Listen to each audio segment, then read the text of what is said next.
Hey guys, welcome to my channel. My name is Charlotte, and first I'm going to make a short introduction about myself. I'm Chinese and I'm a manga artist. I've drawn manga for over 10 years. That long, huh? Please don't try to guess my age, okay? There's another thing. I've only learned English for half a year, so my expression will be elementary. Hope you guys don't mind it. And you can comment below if I make mistake, and I'd love to communicate to you to improve my English scale. Thank you. The reason I make this video is that I want to look back to my drawing career and summarize some tips about how could I settle my art style, and I think that might be a good reference for those who want to be a professional artist. So I'm gonna skip the steps of learning how to draw, but starting with the process of drawing manga. So let's begin.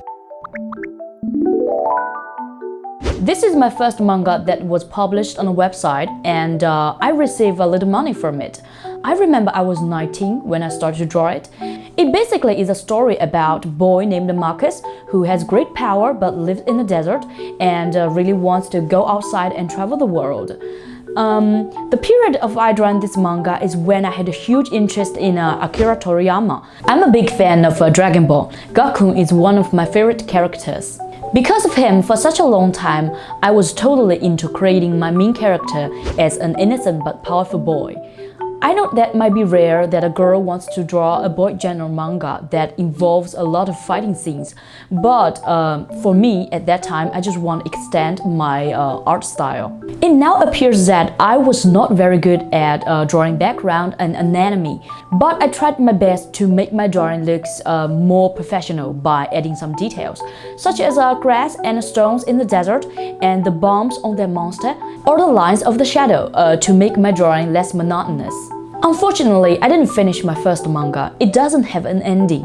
It's not cool, I know, but my defense is that I struggled for a long time to figure out how to draw better, and I kept asking myself why my drawing looks so terrible compared to the other professional artists. In the end, I just couldn't do it. I quit. Then for a long time, I couldn't put myself together to create another manga.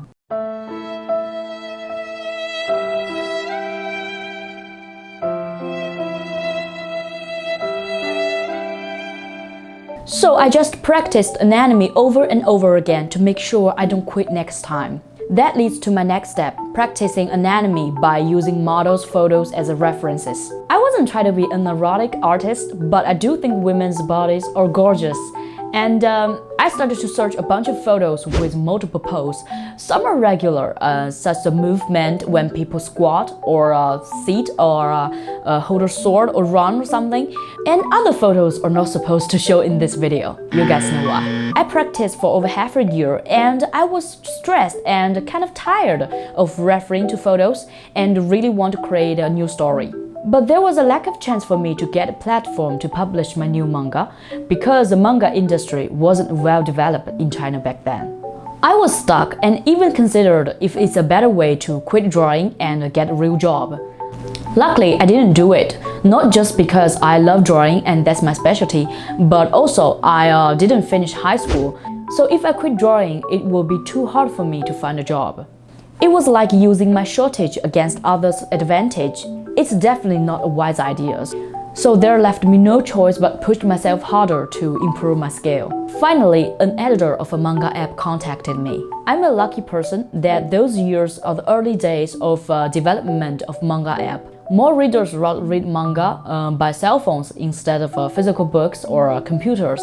The editor told me that the founder wants to create a manga app, and they have a huge need for a strip-shaped manga for cell phone readers.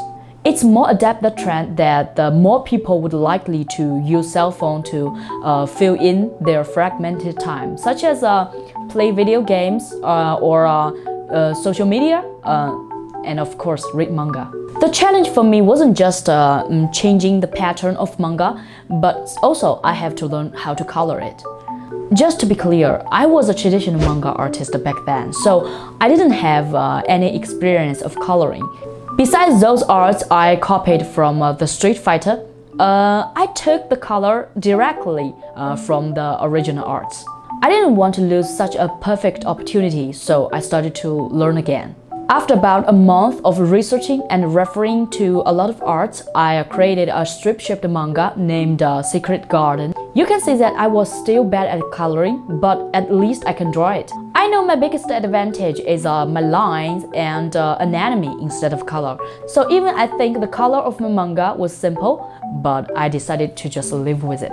I drew Secret Garden 1 to 2 for 4 years. It's not that great, I know, but I learned so much from creating it, such as how to set up a storyline, etc. I was exhausted because creating manga is a thing that you have to put your entire energy into. So I didn't even want to touch a pen or read any manga after that. Then I started to make for the inadequacy of my previous creation. All my references are from classic manga, such as Slam Dunk or Dragon Ball or even Sailor Moon. So my problem was my art style was kinda old school. It might be good to some people, but the readers of mine were mostly new generation. So the majority of them might never read those mangas before. I couldn't just ask for them to accept my art style, so the only thing I can do is to learn more. I read a bunch of fashion magazines and draw models as manga characters like these. Then I finally got the confidence to start a new story, which named Summer's Line. It's a love story between two girls with lots of misunderstanding and drama. Yeah, girls love, you know. I ended this story about a year ago, and because COVID-19 in 2020 had a huge impact on the national economy, and it affected my career as well, I didn't draw anything last year. Then I thought I might as well just learn English instead. I always admire the diversity of cultures, and if I have a chance, I'd like to learn Japanese too. That's why I decided to create a manga and a channel, both in English. So that's my story. Hope you guys have fun and get something from my experience. My conclusion is always be in a state of learning and don't be too harsh to yourself. You only need to solve one problem at a time, and no one is perfect. At least I know I'm not, and I accept it. Maybe you're in a situation that you think your art looks so terrible, but you have to stick with it and try to finish it. You may not see your improvement right now, but trust me, you will. After a few months or years, you will be thankful for your persistence. Now I publish my manga on webtoon. It's a big challenge for me, you know, different platform, different language, and different cultures. I'm kinda scared but excited. I know I'm gonna make friends and have a lot of fun from it. There's a saying that the process is more important than the result. That's it. If you guys have interest in my manga, I will put a link in the description below. And I'm gonna make some videos that related to manga, such as how to draw it or how to write a script, something like that. You're welcome to comment and ask your questions about me or manga. I'll be happy to answer. If you like my video, don't forget to subscribe to me, and thank you for your support. I will see you in my next video. Bye!